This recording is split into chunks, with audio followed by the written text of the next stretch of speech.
Thiruvananthapuram ഉള്ളൂരിലെ Devaswom board ആനയെ പാപ്പാൻ കഞ്ചാവ് ലഹരിയിൽ മർദ്ദിച്ചെന്നത് വ്യാജ ആരോപണമെന്ന് പരാതി. വ്യാജ വാർത്ത പ്രചരിപ്പിച്ചത് പ്രാദേശിക തർക്കങ്ങൾ കാരണമെന്നും ആരോപണ വിധേയനായ പാപ്പാൻ വിഷ്ണു പറഞ്ഞു. ലഹരി സംഘത്തിനെതിരെ നിലപാട് സ്വീകരിച്ചതിനാൽ അപവാദ പ്രചാരണവും ഭീഷണിയും പതിവെന്നും ആരോപണം.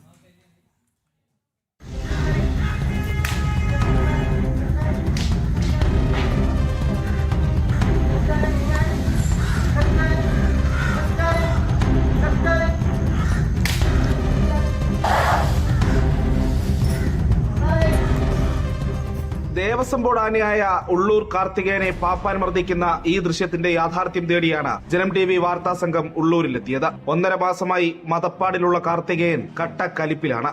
ആനയെ നിയന്ത്രിക്കാൻ പാടാണെന്ന് കാഴ്ചയിൽ തന്നെ വ്യക്തം.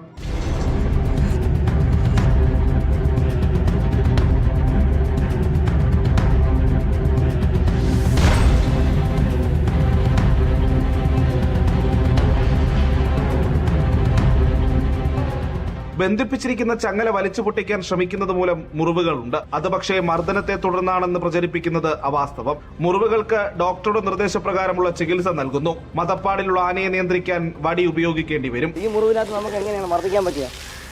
അതിനുവേണ്ടിയാണല്ലോ ഈ മരുന്നും കാര്യങ്ങളെല്ലാം നമ്മൾ വെക്കുന്നത്.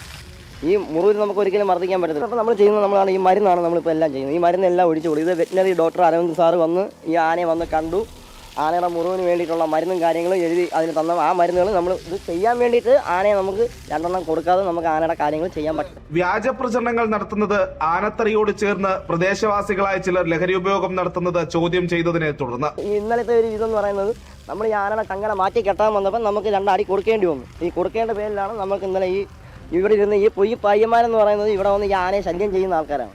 രാത്രിയൊന്നുമില്ല പകലൊന്നുമില്ലാതെ മേളയിൽ വന്നിരുന്ന് കാറിനകത്ത് കയറിയിരുന്ന് വെള്ളപടിയും മറ്റുള്ള പ്രശ്നങ്ങളാണ് ഇവർ. നോട്ടക്കുറവ് മൂലം മോശം അവസ്ഥയിലായിരുന്ന ആനയുടെ അവസ്ഥ മെച്ചപ്പെട്ടത് വിഷ്ണു പാപ്പാനായി എത്തിയ ശേഷമാണെന്ന് ആനപ്രേമികളും സാക്ഷ്യം പറയുന്നു.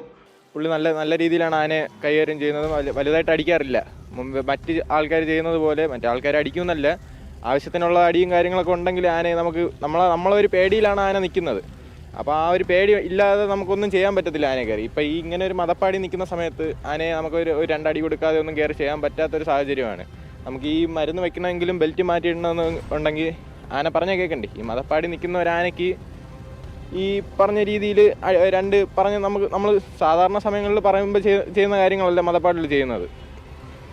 അപ്പം മരുന്നൊഴിക്കാനായാലും ഇതൊക്കെ 2 അടി കൊടുത്താലും ആന പറഞ്ഞാൽ കേൾക്കത്തുള്ളൂ. ജനം, തിരുവനന്തപുരം.